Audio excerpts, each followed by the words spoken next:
The college football experience, North Carolina Tar Heels 2025 season preview episode is brought to you by Underdog Fantasy. Yes, get up to $1,000 deposit match when you sign up at underdogfantasy.com with our promo code TCESGPN. And remember, as always, folks, to let it ride. Hey, everybody, Joe Theismann here. You're listening to SGPN. So do this. Let it ride.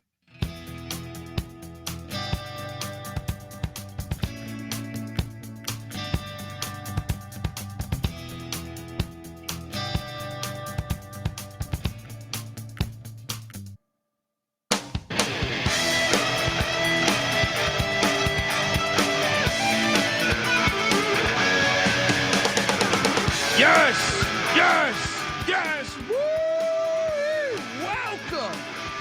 Welcome to the college football experience, Chapel Bill edition, North Carolina Tar Heels 2025 season preview. I know what you're thinking. You're thinking, Kobe, you're an ECU guy. What are you doing? Well, I saw the shirt. I had to get the fucking shirt when I saw it. It's the most exciting story going on in college football this year.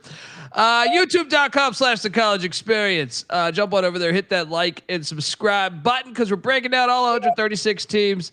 And I think this will be one of the most anticipated episodes, I think, all year, really. So loved everything about this off season down there in Chapel Hill. And excited to talk about the new era of North Carolina Tar Heel football. If you're wondering who the hell you're listening to, my name is Kobe Swing It Database Dan, aka Pick Dundee. That's not a pick. This is a pick. He was raised in the land down under, where a man thinks on his feet, speaks with his fists, and lives by his wits. When Dundee happened, he was a superstar. He's the kind of guy that would drink a gallon of gasoline so he could piss in your campfire. You could drop this guy off at the Arctic Circle wearing a pair of bikini underwear without his toothbrush, and tomorrow afternoon he's going to show up at your poolside with $1 million smile and a fistful of pesos. Let's go. Chapel Bill's shirt on. I just talked to Chapel Bill. I'll show you that video in a little bit. Got to sit down with coach or stand up with coach, whatever the fuck you want to say. I've been waiting for a long time, Mac, for this. So, I'm talking years in the making. We'll get to it in a second. I am joined by my co-host. He is also the host of the college basketball experience. And when the season tips for college hoops, we are live every single night of the season. So you're going to want to check us out. We've been doing it for years. We're doing the same for football. Both come together as one. YouTube.com/the college experience. Give it up for former staffer at Austin P with the Governors, South Carolina with the Gamecocks, and West Virginia with the Mountaineers, Ryan McIntyre, aka Monetlon Mac. How are you, brother? Let's go, baby. Yes. I've been waiting for this one too. Always been a Belichick fan. Chapel Bill. Let's talk about it. Cheers, Carolina. Mac tonight! Come on, make it Mac tonight! Well, it's not only that, buddy. I have been waiting for years. So I am, this show's like 8 years old, and I've been watching college football my whole life. And I've been waiting for North Carolina to throw money into football. Much like I was waiting for SMU's return to the cash era. Yep. And, when they went out and hired Bill Belichick this offseason, and I remember reading, the amount of money they spent first on coach, but also what he demanded of the institution. And for them to go all in on football, I think is long overdue. You're in a great area. The campus is beautiful. Now, I'm an ECU guy. I never want to see them great, but as someone that covers the sport over, from a bird's eye point of view, and seeing what's the damage that has been done in the sport by some of these institutions that have just sat back and kind of been in cruise control. That's why I think it's great to see Duke and Carolina throwing major money into football, because they should be. They're like, honestly, North Carolina should be a fucking powerhouse in football. And it's been a minute since they had some good years and stuff, but it's been a minute since they were really, really elite. So I can't wait. Let's start the slideshow. YouTube.com/the college experience. Chapel Bill going on here. Bill Belichick, he's never been a college football head coach. And there's so much drama within this episode, Mac, because he's never been a college football head coach, right? And college football head coaches traditionally are fucking horrible when they come to college football, with the exception of like Pete Carroll and June Jones. I think I'm thinking in my head right now, Lovie Smith, big time failure when he came to the Big Ten. Dave Wanstead, failure at Pitt. Chan Gailey, failure at Georgia Tech. Charlie Weiss, failure at Notre Dame. Al Groh, I guess he had one good year at Virginia. Cam Cameron at Indiana. Like normally, Bill Callahan at Nebraska. Like these NFL guys, normally it is a tough thing to jump into the college game because the game is vastly different.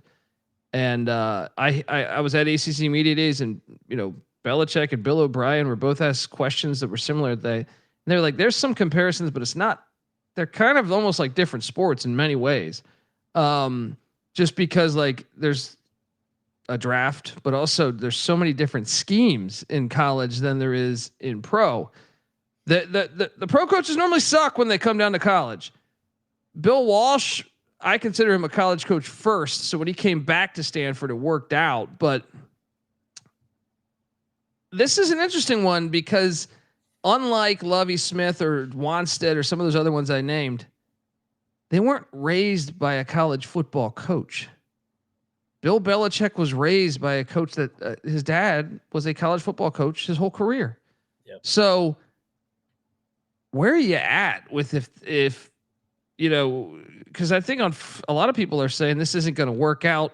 I hate the lazy take of it was more Brady than Belichick. Like they're just forgetting that the New York Giants Super Bowls with Belichick, they were not an offense. They were not a good offensive team.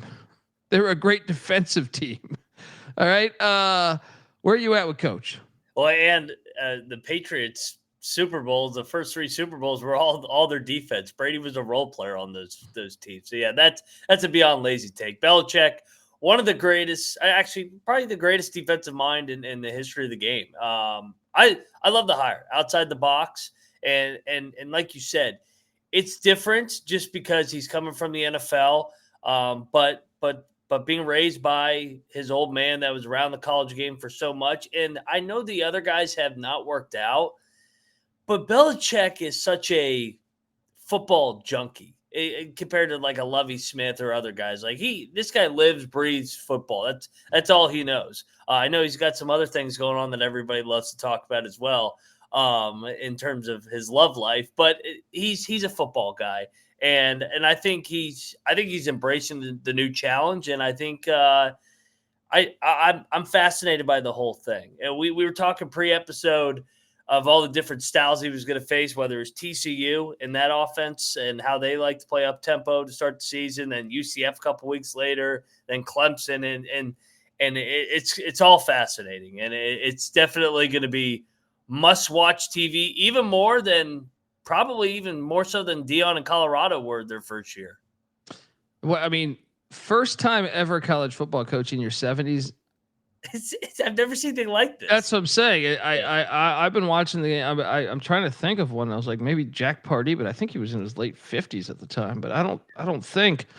Well, what I find awesome about college football, and I know Belichick is a lifer. I heard him say like he always wanted to coach in college. He had a desire to do it just because his dad was a coach at Navy and at this fine institution of North Carolina.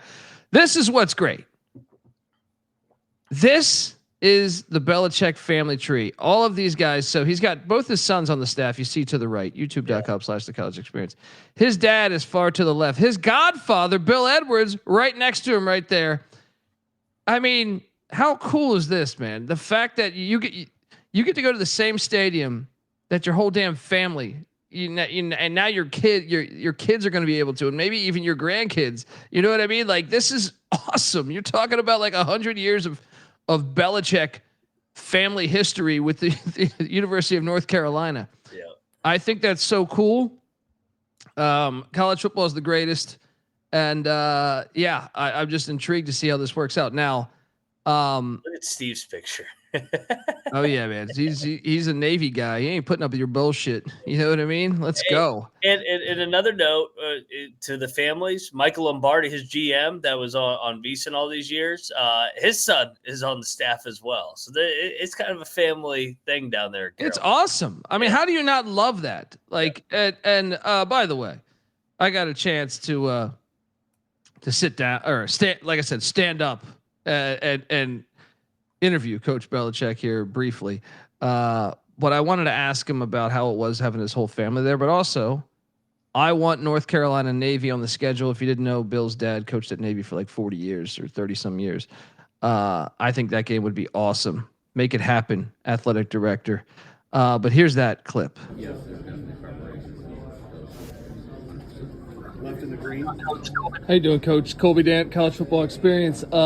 Can you tell us what it means to have your kids on the staff at a place where your dad coached at? And is there any chance in the future of maybe a Navy game? Yeah, we'll let Steve and Bubba, take a look at that. But yeah, that'd be tough.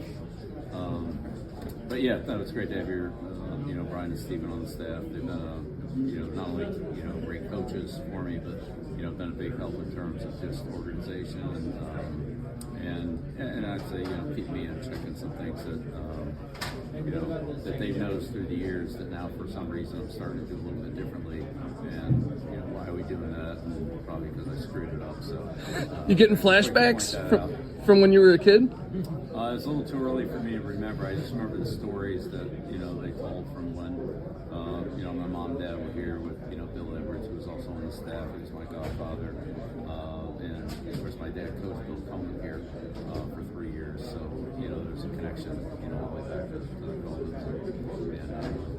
And so yeah, a few. Wish I could say I remembered it better. But stretch. Thank you. Yeah, I mean, first off, we need that North Carolina Navy game. And you saw him say that would be, you could see his eyes light up a little bit about the thought of that, but then he thought, ooh, that would be tough. Because he's never faced off against a triple option team. Let's see it happen. All right. But yeah, man, how great is that with the staff, with all the family ties there?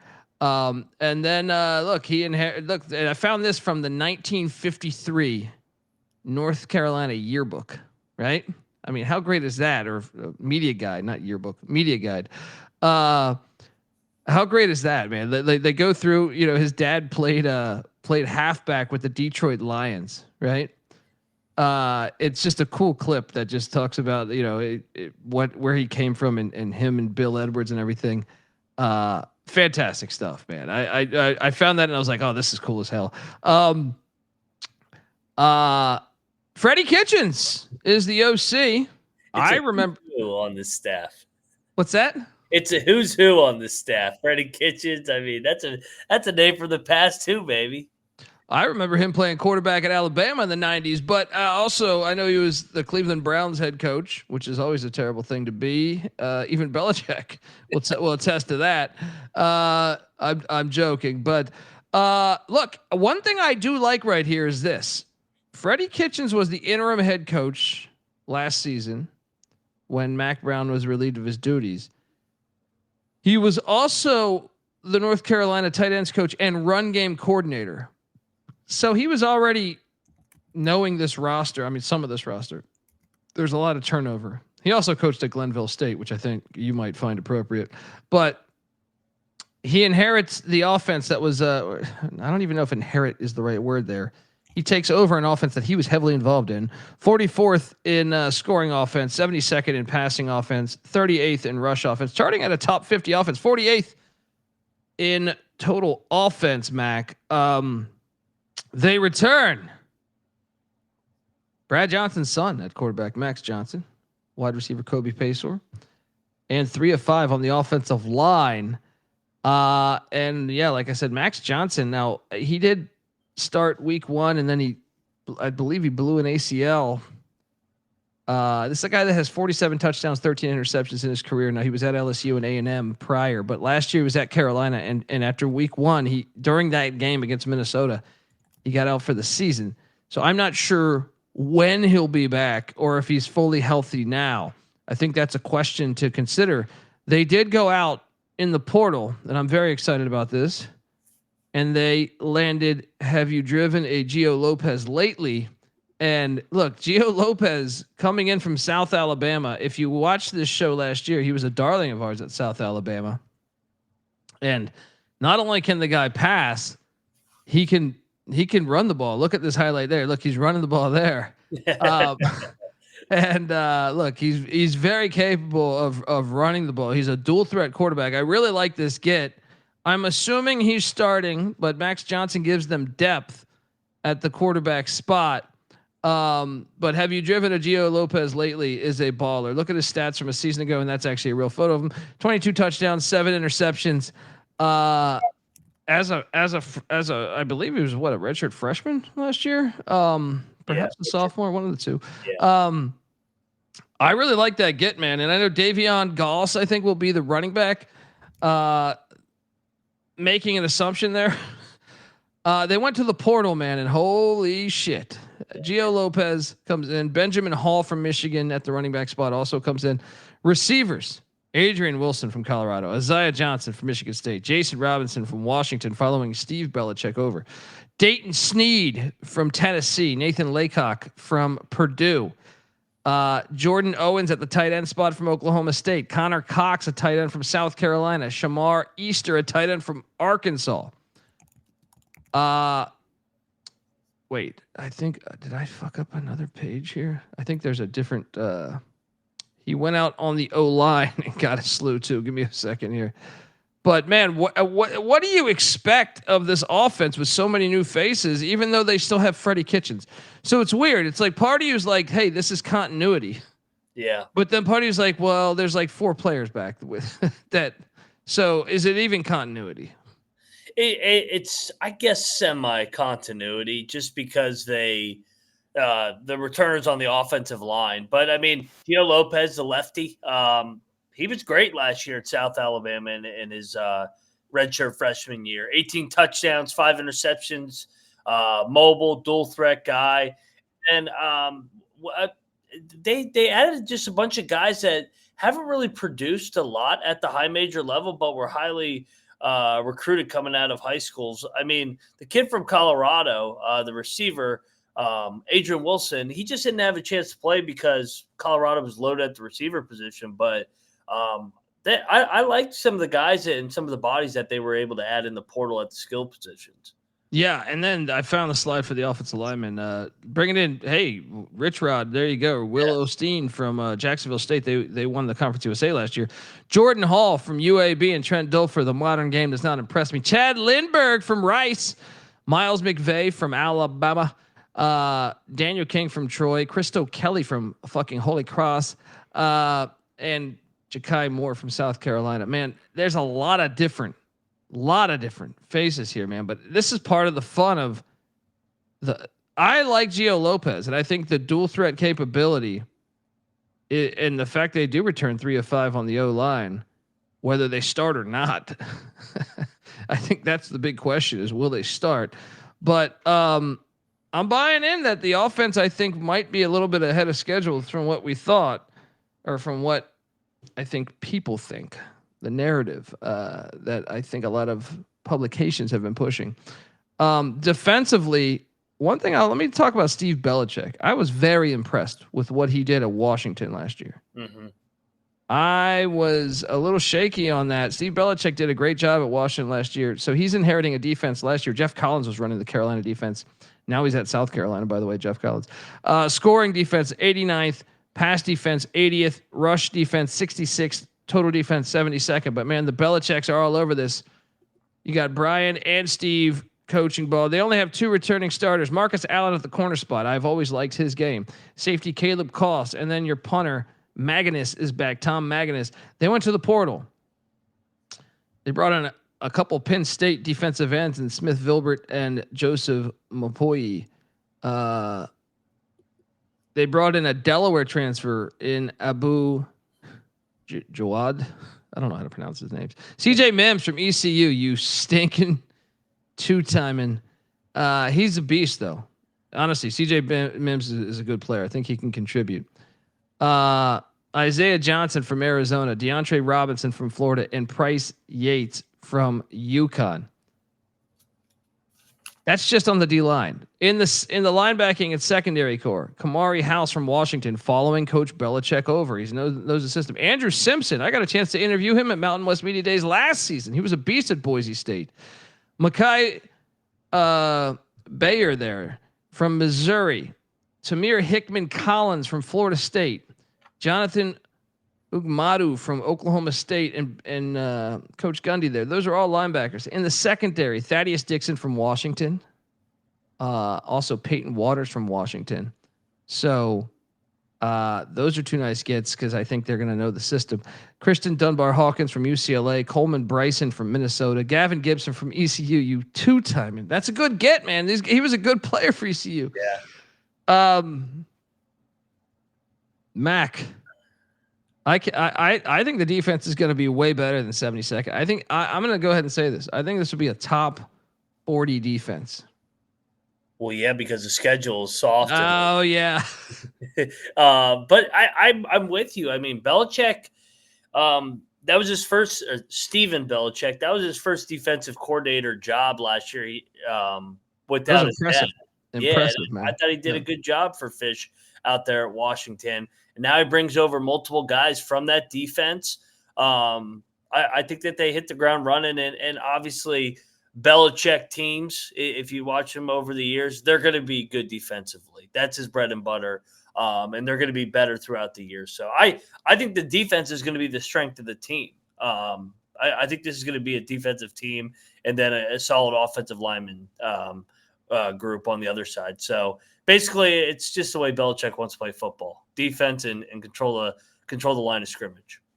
Yeah, I mean, I think they'll be better in both areas, which means they should be, having a decent season here, folks. Look, we're going to talk more about North Carolina and their football program coming up, but before I do that, I want to let you know that the College Football Experience is brought to you by us. We are a part of the Sports Gambling Podcast Network, and the Sports Gambling Podcast is back with their 32-team NFL preview series.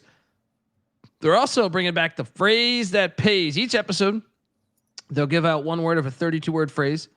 Submit the phrase for a chance to win $1,000 circa future, folks. We're also brought to you by Underdog Fantasy. Look, Underdog Best Ball Mania is happening all summer long, giving away $15 million in prizes, including $2 million for first place.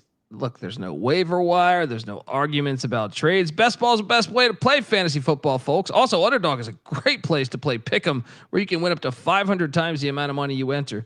So what are you doing? Get over to UnderdogFantasy.com and sign up. But when you do, use our promo code TCESGPN to claim your special pick plus first-time deposit offer up to $1,000 in bonus credits there. UnderdogFantasy.com, promo code TCESGPN. We're also brought to you by MyBookie.ag. Yes, MyBookie is your place to bet on every single sport, including all those summer sports. Ever had a grand on the Calgary Stampeders on a Friday night in mid-July, early August? Yeah, happens to me. MLB, betting MLB. What else we got? Golf. I think I told you this before. I was scrambling to try to find when the racing, the Baja 3000 or whatever the hell it is. I got someone told me I had a lead on the Baja 3000 and I was trying to figure out A, when is it? B, how to find it. Yeah. Besides going to Mexico, which is always a strong offer. But those are these summer sports, man. They kick ass. All right. Golf, tennis, it's the dog. But then check us out. College football futures. How about that? MyBookie accepts customers from a ton of different locations as well. You can easily deposit, get lightning fast payouts using crypto. Head on over to MyBookie.ag. And when you do, use our promo code TCESGPN for 100% deposit match up to $1,000. Terms and conditions apply. Of course, that's MyBookie.ag. Promo code TCESGPN. All right, we are back talking Chapel Bill. I got my Chapel Bill t-shirt on. I'm ready for the season. Cannot wait to watch this experiment here in Chapel Hill. We talk about state of the program, Mac. And part of state of the program is, say, going all in on football, which we'll talk about in a second here, but also stadium. And the fact is, Keenan Memorial Stadium is absolutely fucking gorgeous. If you haven't seen it, 98 years young. That's why every damn Belichick that's ever been in America, I feel like, has coached there. This place is pretty fucking beautiful, if I may say so. I have been here, and I will be back there week 1. It's a nice stadium, man. And one of the things I love about Belichick, I should have found this tweet for the show, was when he tweeted right when he got the job, we're bringing back grass because they were using artificial turf before.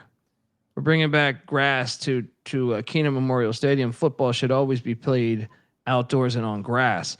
Great tweet. Couldn't agree more. They always claim player safety, which is such a cockamamie excuse when like 38% of the injuries happen at a higher rate on turf. But glad to see Belichick. He brought in the grass. He also is returning the hedges. At least on the tweet, he said that, which they used to have these fire hedges, man. But this stadium is pretty damn beautiful. Even I think NC Nick, who's a Duke fan, says he's like, this shit is pretty fire. Mac, what are you giving Keenan Memorial Stadium? I'll give it a 9 as well. Seats, I think 52,000. It's beautiful, and I think that they're gonna keep pumping some money into this. I mean, with the way that they're paying Belichick, paying their NIL, you got to think that they're gonna keep investing in this stadium too. And it fits Chapel Hill. Those are the hedges there. I don't know if that is an old. I'm assuming that's an old photo, but I don't know because maybe they're back. He said they were bringing them back. I just don't know when this photo was. Yeah, it's a phenomenal stadium, man. That's what's so great, man. You're playing. Look at that shit, dude. Yeah, that's college football right there. That's fire. Get yourself out to a game. They got obviously boom, lights up blue. The whole. What's the there's a bar there, top of the hill. Go to the top of the hill. You get loaded. Enjoy some football. This stadium is beautiful. This is way better than the Carolina Panthers bullshit. You know what I mean? Absolutely way better than that. Get yourself out to a game. Look at that back in the day too. That's what I'm saying, dude. You're playing at the same place. Lawrence Taylor. How many great Carolina players? They produced so many great players over the years. You got to get out to a game, folks. I don't care if you live in Beijing, you should go. You should be going. You should be, hey, I come into RDU, 20 minutes away. Look at that. You got shrubbery outside of the stadium.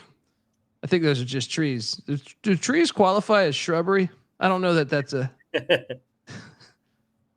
Clark in the chat, can you find out if trees qualify as shrubbery? Anyway, the stadium is phenomenal. It's going to be fucking rocking this year, dude. I love the fact they're finally going all in on football.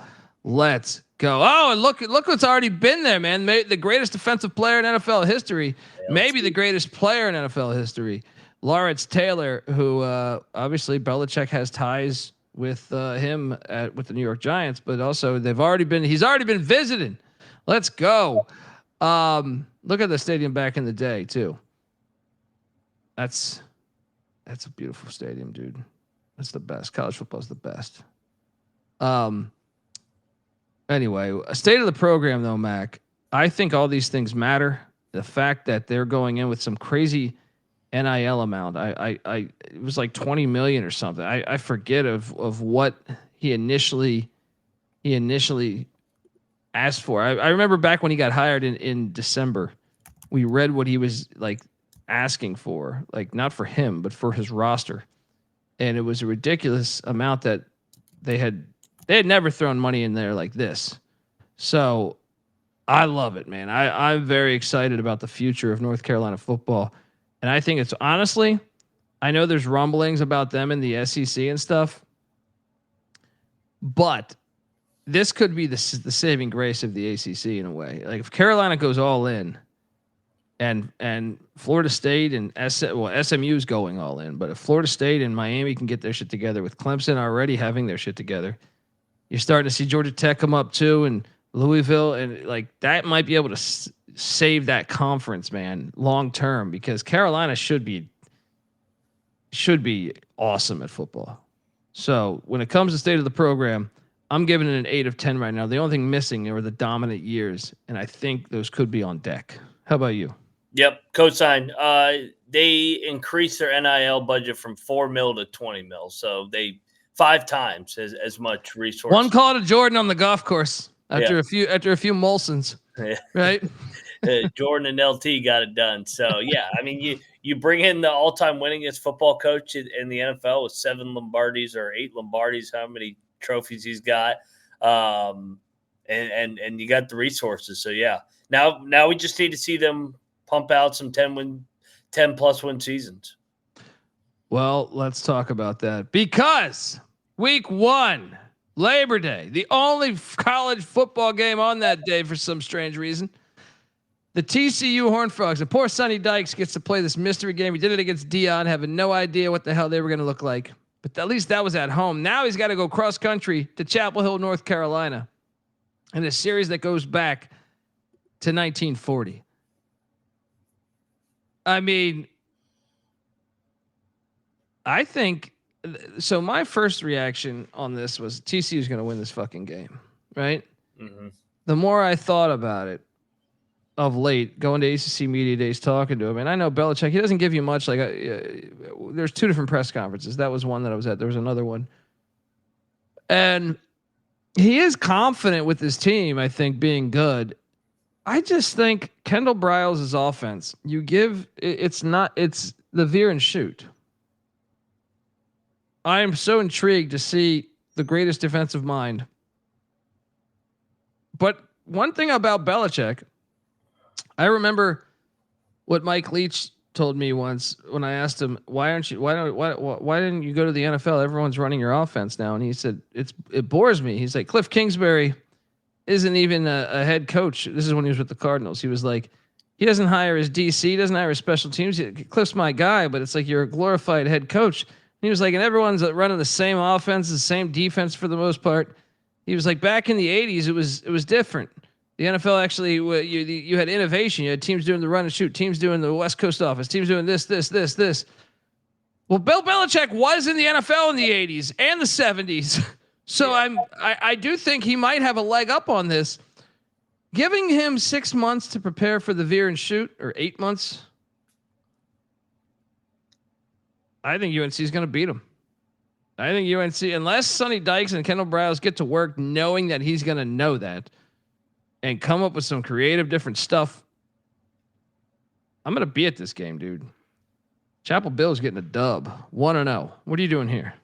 So we did TCU. I took TCU. I'm going to stay with TCU. I think they do have the better roster. They definitely have the better quarterback, or just more proven at this level. I know Gio Lopez is good, but Hoover is arguably one of the best quarterbacks in the whole country. So I'll stick with TCU. Another note with Belichick teams, they usually started slow in New England. He used those first 3 to 4 games to see what he had, and then they were playing their best ball in October, November when it got cold. So I think he starts 0-1, but I can't wait to watch this game. Monday Night Football, baby.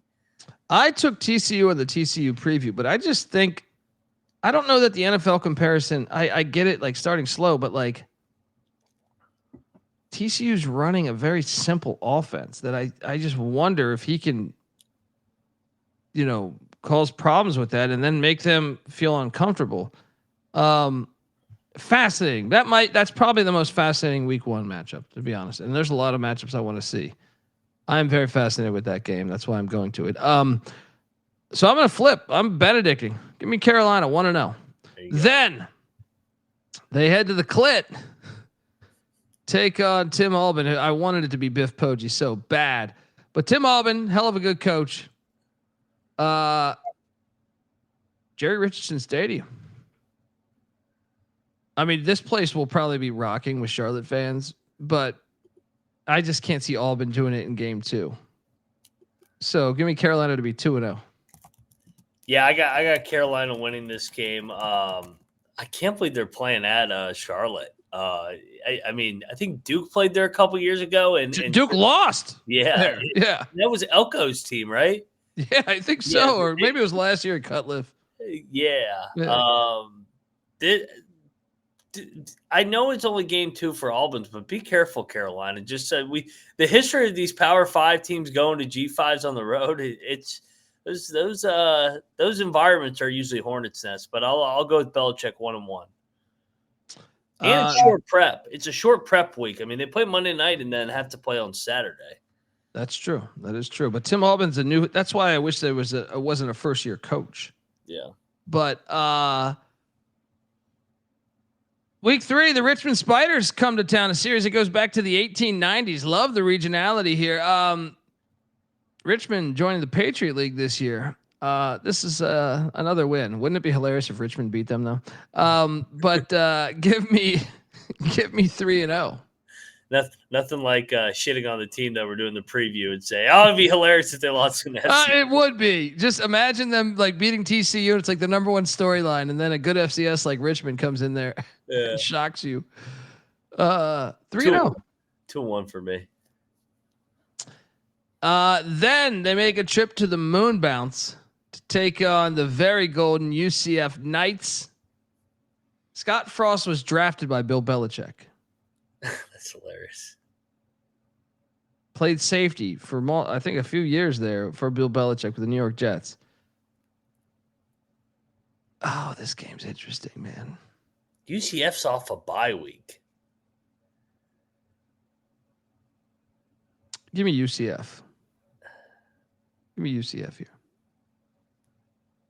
I think I'm going to take the Knights as well. I think it's a toss-up game. I'll go with the home team. That place is going to be on fire. It's going to be on fire, dude. For Belichick off a bye week? Oh, my God. This could be a primetime game. That's where you wonder, like Gio Lopez, like with all due respect, I'm a big, have you driven a Gio Lopez fan lately? But I don't know that he's played in an environment like this. Actually, no, he played at LSU last year, right? And I don't think he did that good. Yeah. But still, it's a tough game. I mean, because UCF's kind of a mystery team, dude. Uh-huh. They lost a ton. I can see Carolina winning this too, but I just think the environment. Give me. I'll stick to UCF. 3-1. I'm going UCF 2-2. Then they get a bye week. They come out of the bye week and they're hosting the Clemson Tigers. At ACC Media Days, Daba was praising Bill Belichick. Fascinating game. This place is going to burn down, dude, if they win this game. Can you imagine if he's 4-0 and they beat UCF? This is a top 25 matchup and they beat Clemson. The fucking place will burn down. I mean, I have to take Clemson, but I am intrigued because Clemson definitely struggled a lot more last year. Now I know Tom Allen, I think, is a great hire, but they haven't been at that elite level yet in the past couple years. So I'll take Clemson, but I'm very intrigued with this game. What are you doing here? I think I have to take Clemson, but Clemson has struggled and they've struggled in Chapel Hill before. They just have too much, I think, for turning production, and they're also off a bye week. So I'll go Clemson. I do have them starting 2-3, and then everybody's going to be shitting on Belichick. Well, you get another bye week. And I actually think normally I would complain about 2 bye weeks, but I think it does make a little bit of sense because you're going to Berkeley, California. Dude, had they not gotten a bye week and gone straight to Berkeley, I'd be all over but taking Cal. But they're going to be out there probably 7-8 days before this.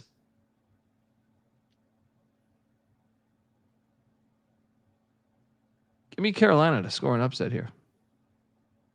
Yeah, I'm going to take the Tar Heels off another bye week. I think Belichick getting the 2 bye weeks here, he's going to have his defense playing good football at this point of the year. So I hate that they got to go, 7 games in 7 weeks to end the season because of this weird bye structure. Well, when you see the 7 opponents, it's not as bad. It's not so daunting. Yeah. So yeah, I got him right there at 4-2. 4-2. Then the Wahoos of Virginia and Tony Elliott coming to town, the oldest rivalry in the South. I'd say this: Patty C's put me onto this. Virginia always gives them more than they bargained for. Yes. Coming back from California too, I'm still taking Carolina, but I'll take the points in UVA for sure. What are you doing here? Didn't Virginia win as like a 24-point underdog? They always fuck with them, dude. Patty C put me onto this, and like for 8 years now, I've been like closely watching these games. These games are always, the dog is always live in these games. Yeah. 4-3 for me with Belichick. Then they come out of that and they head to the filthy Carrier Dome. Take on Fran Brown, my boy. Halloween. I could see Fran Brown pulling the upset here. Friday night.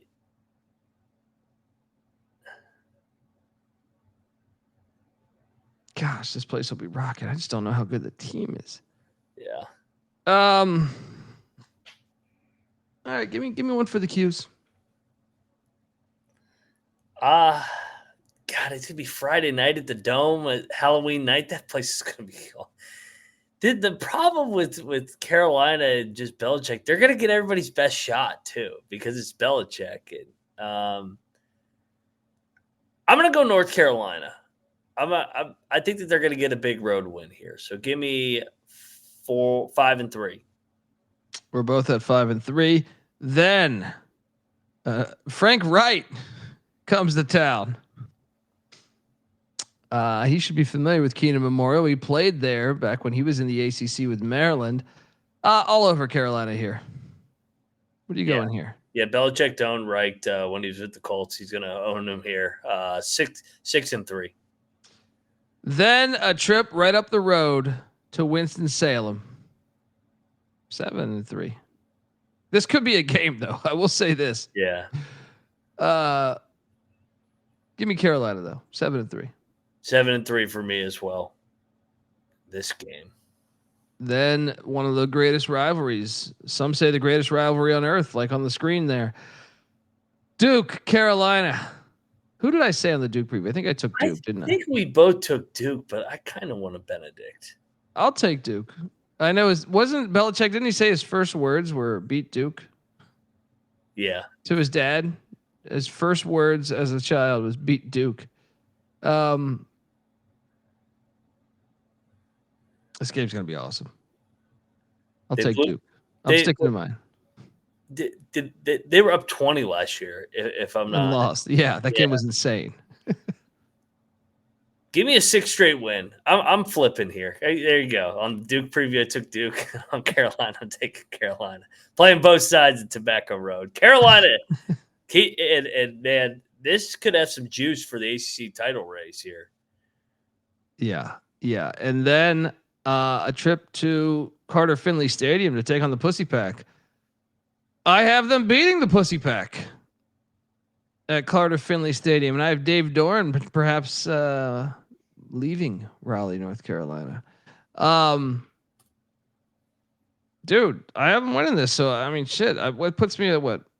Syracuse, Clemson, UCF, Duke, 8-4.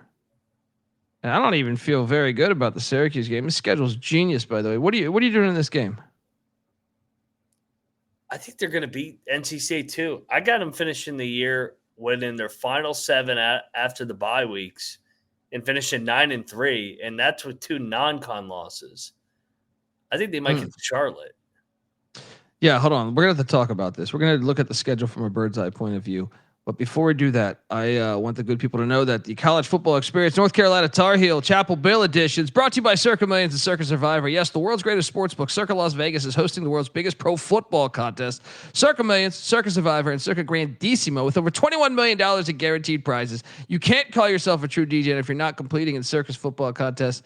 What are you doing, folks? Come hang out with the Sports Gambling Podcast guys at the Circa Contest Weekend, August 21st to August 23rd. And yeah, we'll be out there too. The College Football Experience be doing live shows from Circa covering week 0 college football. I'm sure there'll be some Chapel Bill talk as well.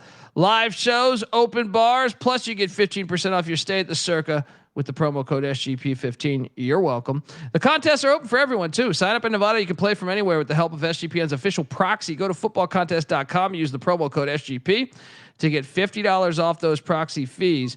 We're also brought to you by Rhythm. Rhythm continues to crush it with power trends, essentially the best of what their house model has to offer. These are AI detected patterns where Rhythm's model is consistently won as a very high ROI. I think like a strikeout prop that wins 59% of the time when the line and win probability hit a certain range. Power trends are updated daily and exclusive to Rhythm and Rhythm only. No touts, no noise, just clean data back bets, baby.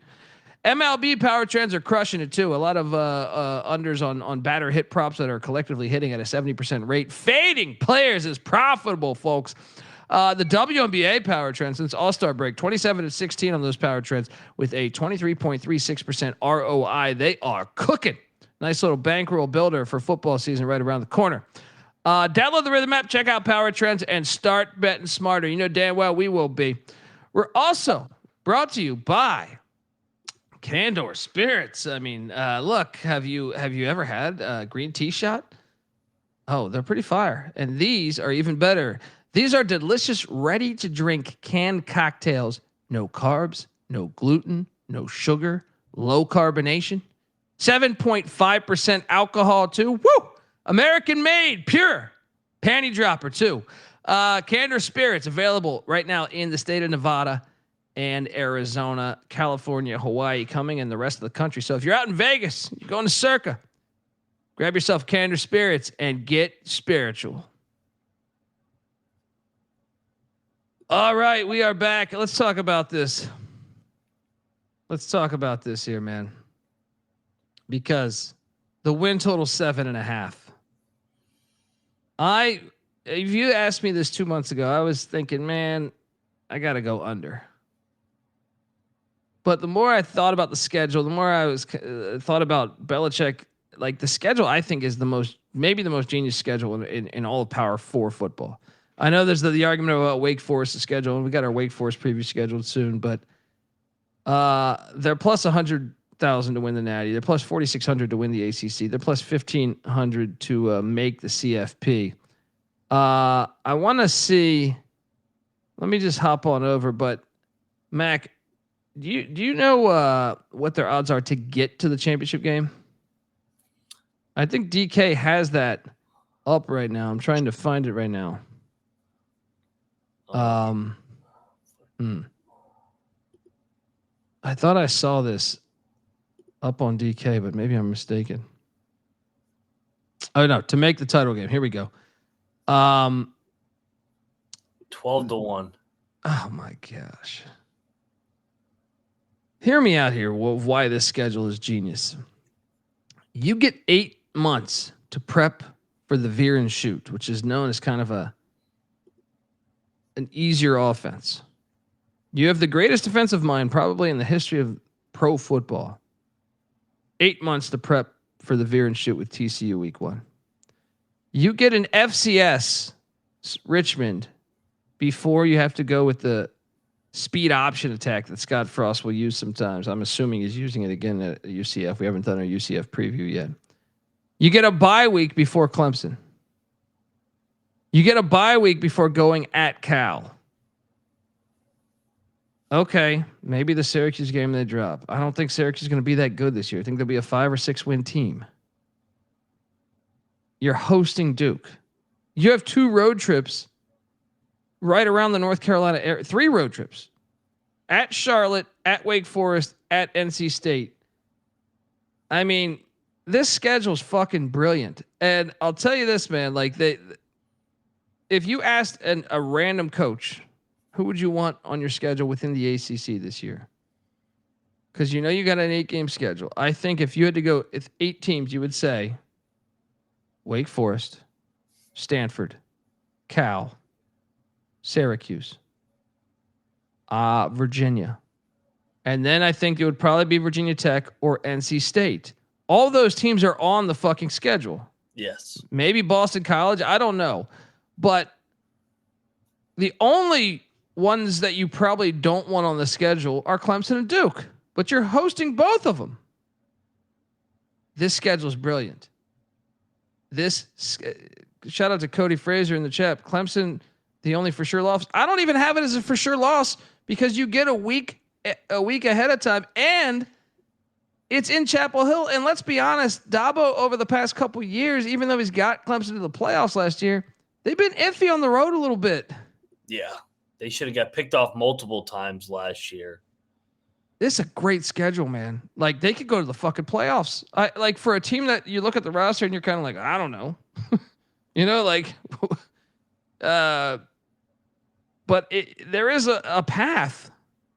There is a path, man. The only game that I know they're right now 3-point dogs against TCU.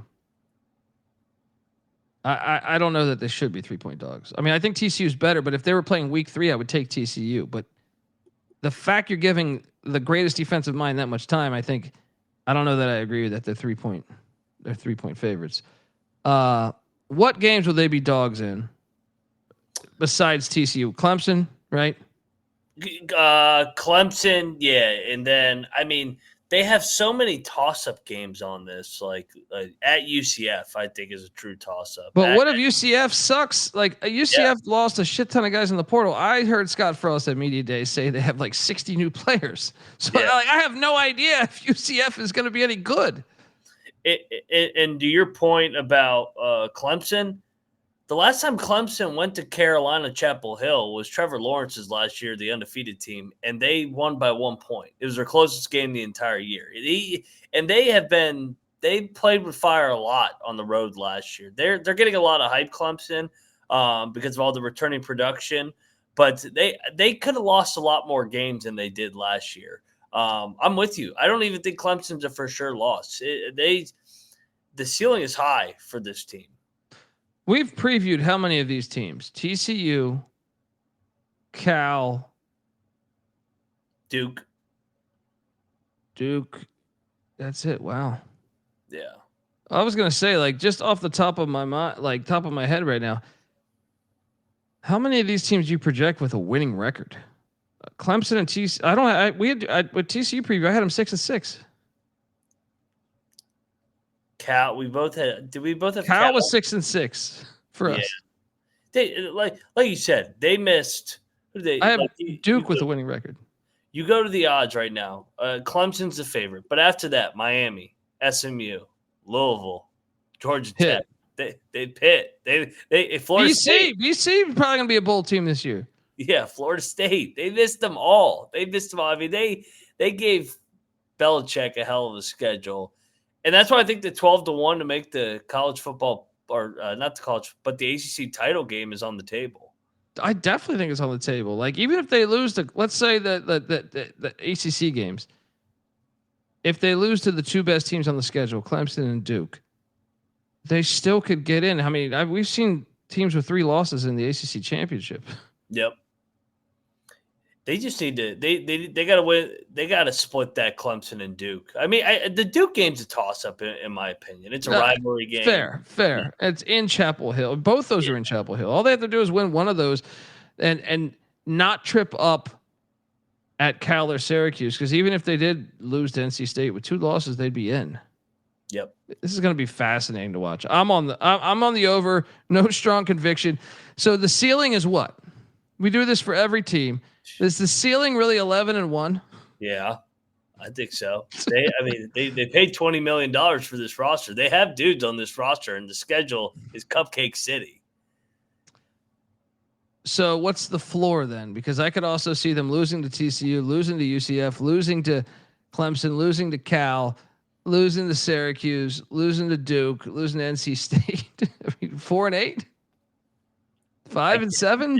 Yeah. What are the for sure wins? Charlotte, Richmond, Stanford, and Wake. Yeah. I don't even know that. And Wake's on the road. Yeah, it's a rivalry game too, so it's like 4-8. Yeah. This is going to be fascinating. Most interesting team to watch in college football. I think everyone knows that. Folks, we will be back tomorrow. Let us know your thoughts on Carolina and Chapel Bill, because I think it's fantastic. I think it's captivating. I'm so glad to see him in college football. So, yeah, I will be at a lot of those games too. I'm going to go to a bunch. I'm probably going to go to that Clemson game too. Tomorrow we will have the Hawaii Rainbow Warriors, as well as the Sam Houston State Bearcats and the Maryland Terrapins. Shout out to Frank Wright, former Terrapin great. Those are the next three on the schedule. We're previewing all 136. We've been doing this since June 1st. So yeah, go check out all those episodes. Check out all the interviews. Hey, and by the way, at youtube.com/the college experience is our hub for college baseball experience, college football experience, college basketball experience. But it's also so youtube.com/the college experience. Hit that like and subscribe, but also check out the podcast feed, iTunes and Spotify, because all of those coaching interviews that I did, majority of these ones did not have video. So those are audio only episodes. So if you're just subscribed on YouTube, you're going to say, what the hell? I didn't know Dundee sat down with this coach or this coach or this coach. Those are all on iTunes and Spotify and going to be coming out. So check that out. Folks, appreciate you tuning in. I can't wait to watch this season. Enjoy the slideshow honoring the history of North Carolina football in Chapel Hill, North Carolina. Get out to a game at Keenan Memorial Stadium. You're going to love it. This is the college football experience, North Carolina Tar Heel style. You better start thinking about yours. And we out of here. Mailbox 170. Messages 1.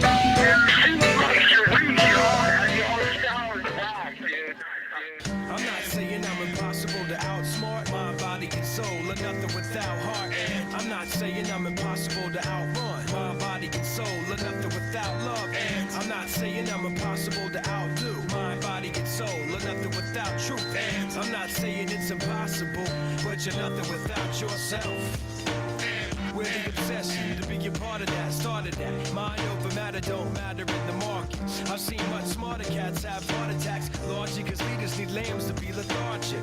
Match wits with the half-wit phantom. I don't need jumper cables or mic cords to analyze an analytical anthem. Between my two ears, an engine pumping the life force. Force field for your grip on the grievance. Still gonna feel unchallenged and bored stiff. So arrange the pieces to prepare cohesive. All the hard work will go largely ignored if your hands are covered with post-its and paper cuts. You need to have your voice in the vice grip. The one who made it famous ain't the one who made it up.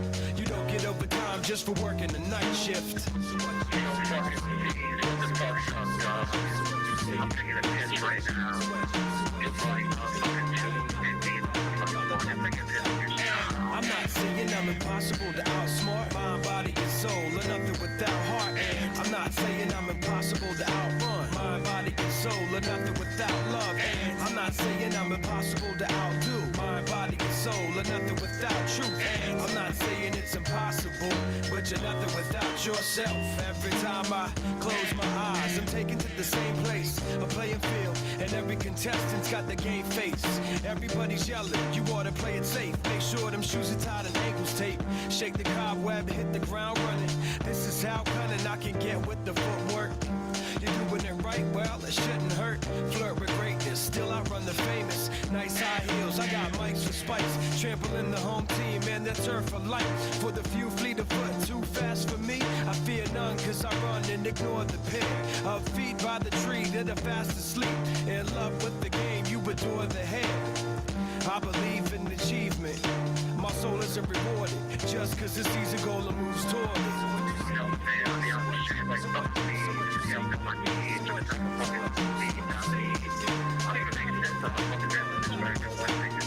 I'm not saying I'm impossible to outsmart my body and soul, or nothing without heart. I'm not saying I'm impossible to outrun my body and soul, or nothing without love. I'm not impossible to outdo. Mind, body, and soul are nothing without truth. And I'm not saying it's impossible, but you're nothing without yourself.